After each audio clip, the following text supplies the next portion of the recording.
As instituições financeiras são como um lubrificante do crescimento econômico. O crescimento econômico depende de crédito. E nós estamos conversando aqui sobre a posse de 3 presidentes de 3 instituições extraordinariamente importantes na história brasileira: Banco do Brasil, BNDES, Caixa Econômica Federal. A noção mais importante que nós temos que guardar a respeito do desempenho dessas funções, elas são normalmente conhecidas pelo que fazem na ponta dos empréstimos. Então, a Caixa Econômica é a casa própria, os empréstimos para casa própria, a população, moradia. Quando a gente pensa no Banco do Brasil, pensa no crédito para a agricultura, pensa nos empréstimos em geral, para manter a economia girando. Quando pensamos no BNDES, pensamos em capital de longo prazo, infraestrutura. Foi uma criação também do grande esforço de criação de infraestrutura do Brasil, lá atrás. Agora, tem um problema que é o outro lado dessa equação, que é o que acontece. O dirigismo econômico, eu tenho dito, corrompeu a política brasileira e travou o crescimento da economia brasileira. E o mercado brasileiro de crédito está também estatizado e também sofreu intervenções que foram extremamente danosas para o país. Quando o BNDES recebe aumento de capital para fazer projetos econômicos estranhos do ponto de vista de retorno sobre capital, estranhos do ponto de vista político, estranhos do ponto de vista de quem é o beneficiário do lado de lá, estranhos do ponto de vista de, aí uma tese estritamente econômica, de ajudar os mais fortes, dando capital de longo prazo justamente para as empresas campeãs nacionais. Nós, economistas liberais, não gostamos disso. Achamos que isso distorce a economia, a rentabilidade do capital, distorce a alocação de investimento, derruba a taxa de crescimento, transfere renda perversamente e assim por diante. Da mesma forma, quando falamos do que já aconteceu lá atrás, o Banco do Brasil também já capotou antes, já recebeu aumento de capital e mantém também o mercado de crédito segmentado. E, finalmente, a Caixa Econômica Federal, também, que foi vítima de saques, fraudes e assaltos aos recursos públicos. Como vai ficar óbvio, muito à frente, logo à frente, à medida que, como diz o presidente, essas caixas pretas forem examinadas. Então, nós saudamos a posse dos nossos presidentes à frente dessas instituições como um olhar novo. E a explicação mais simples que eu posso dar é exatamente a seguinte: quando você divide o mercado de crédito em 2, esse mercado estatal e o mercado livre, o que acontece é que o dinheiro é barato para quem se beneficia do lado de cá. Em princípio, não tem nada errado se quem está se beneficiando é o povo simples e pobre. É o subsídio para casa própria de quem tem baixa renda. Isso é aceitável, é desejável e tem que ser orçado no Tesouro e aprovado pelo Congresso. Quanto é que nós vamos dar em subsídio para a população de baixa renda e pobre?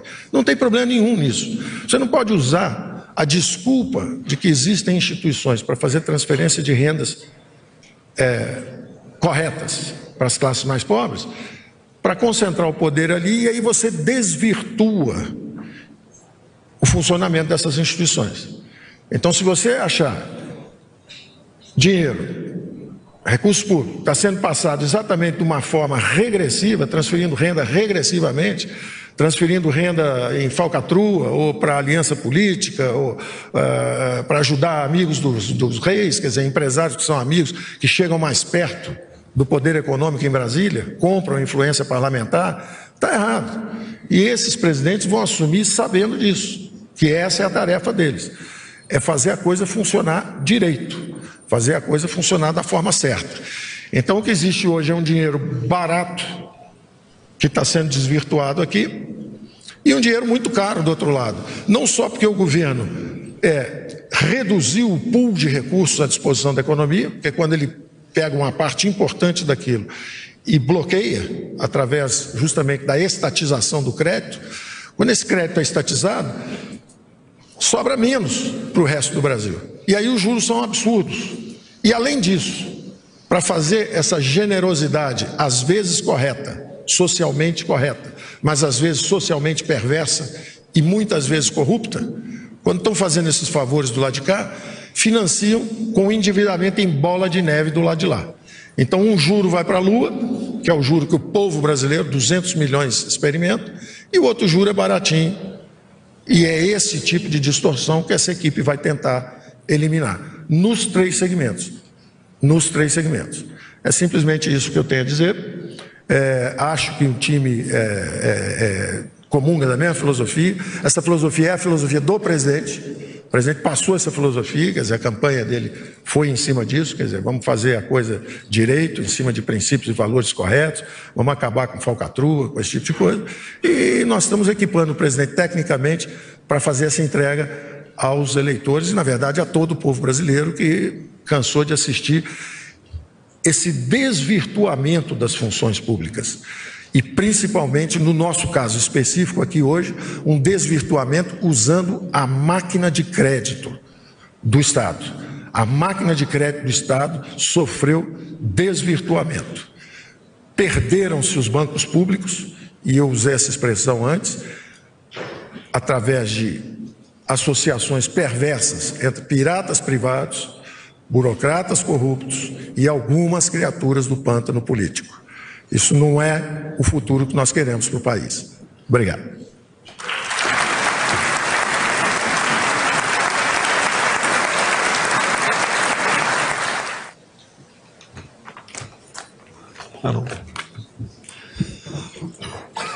Senhor vice-presidente, senhores ministros, autoridades, civis e militares,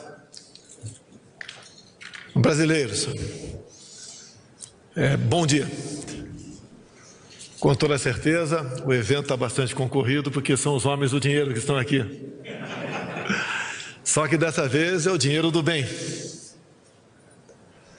Eu quero primeiro agradecer ao senhor Paulo Guedes, que acreditou em mim.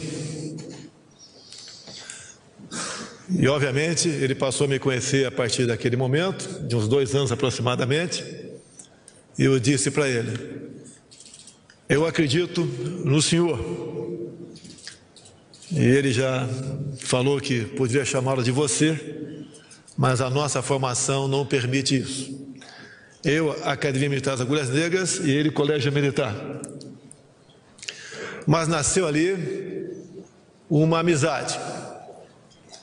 O desconhecimento meu ou dos senhores em muitas áreas e a aceitação disso é um sinal de humildade. Tenho certeza, sem qualquer demérito, que eu conheço um pouco mais de política que o Paulo Guedes. E ele conhece muito, mas muito mais de economia do que eu. Então, partindo desse princípio, do respeito acima de tudo, começamos a namorar no bom sentido. E eu fui fortalecendo ao lado dele. Algo que parecia que não ia acontecer, pela tradição da política brasileira, na verdade, ela se concretizou. E o que é muito importante, e nunca houve em governo nenhum no Brasil, o senhor Paulo Guedes, assim como os outros senhores ministros, tiveram a liberdade de escolher todo o seu primeiro escalão, sem qualquer interferência política.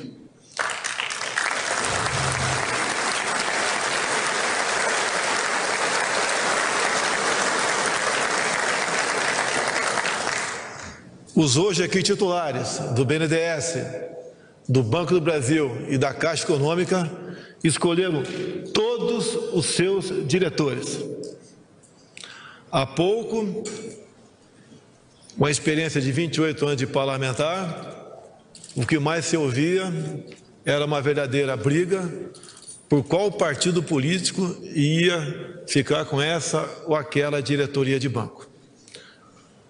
Sinal claro que não poderíamos dar certo na economia. Na reunião informal de agora há pouco, na minha sala, foi a primeira vez que apertei a mão do Joaquim Levy, e eu até perguntei para ele, já na informalidade, o Brasil vai dar certo? E a resposta foi simples, bateu um pênalti sem goleiro. Se não fosse dar certo, não estaríamos aqui. É a mesma coisa, senhores. Se estou aqui, porque acredito nos senhores. E se os senhores estão aqui, é porque acreditam no nosso Brasil. E eu tenho falado durante a pré-campanha, campanha e agora também com esses jovens que estarão à frente aqui da política econômica nacional. Transparência acima de tudo. Todos os nossos atos terão que ser abertos ao público. E o que ocorreu no passado também. Não podemos admitir, em qualquer uma dessas instituições, qualquer cláusula de confidencialidade pretérita.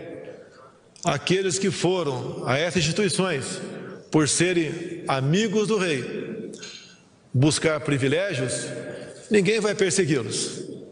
Mas estes atos, essas ações, esses contratos tornar-se-ão públicos. Então, baseado nisso, é que eu também, porque ninguém sozinho consegue fazer nada, temos equipe ao seu lado, é que eu acredito nessa equipe composta, o senhor Paulo Guedes, para conduzir o destino, não apenas econômico, que é a razão dele estar aqui, mas os destinos do nosso Brasil. Se a economia for bem, teremos mais empregos, o índice de violência diminuirá, a satisfação se fará presente junto ao nosso povo e nós começaremos a viver dias melhores para o nosso Brasil. Nós não podemos errar. Se nós errarmos, os senhores bem sabem quem poderá voltar. E as pessoas de bem, que foi a maioria que acreditou naquilo que nós pregamos ao longo dos últimos anos, não poderá se decepcionar conosco. E eu tenho certeza, com essa equipe econômica aqui, com a equipe de ministros aí na minha frente, os militares das Forças Armadas, que passam sim a ter o seu valor reconhecido no Brasil. Com essa grande equipe, nós poderemos colocar o Brasil em local de destaque que ele merece. E para concluir, parece que é simples, mas não é. Conversei também com as autoridades aqui da área econômica. Nós vamos democratizar as verbas publicitárias. Nenhum órgão de imprensa terá direito a mais ou menos naquilo que nós, de maneira bastante racional, viremos a gastar com a nossa imprensa, que nós queremos sim, cada vez mais, vocês sejam mais fortes e isentos. E não sejam, como alguns infelizmente ou foram há pouco tempo ainda, parciais. A imprensa livre é a garantia da nossa democracia. Vamos acreditar em vocês, mas essas verbas publicitárias não serão mais privilegiadas para a empresa A, B ou C. E vamos buscar, junto ao Parlamento brasileiro, a questão da BV. Isso tem que deixar de existir. Aprendi há pouco o que é isso e fiquei surpreso e até mesmo assustado. Vamos eliminar essas questões para que a imprensa possa cada vez mais fazer um bom trabalho no Brasil. A questão também de ONGs. Parece que não tem importância, mas tem sim. Os recursos, os que forem liberados para ONGs, sofrerão, como é de a esperança de todos, um rígido controle, para que nós possamos, então, fazer com que o recurso público seja bem utilizado. Meus senhores, minhas senhoras, meu prezado Paulo Guedes, meu amigo, se posso chamá-lo dessa maneira, mais velho, Zum Zaravalho. Eu quero agradecer a vocês por ter aceito esse convite para buscar uma saída para a crise econômica que nós temos e fazer com que a população acredite no trabalho de vocês, porque só assim nós poderemos realmente sermos felizes no futuro. Então, a todos aqui presentes, em especial a equipe econômica, meu muito obrigado e até uma nova oportunidade, se Deus quiser.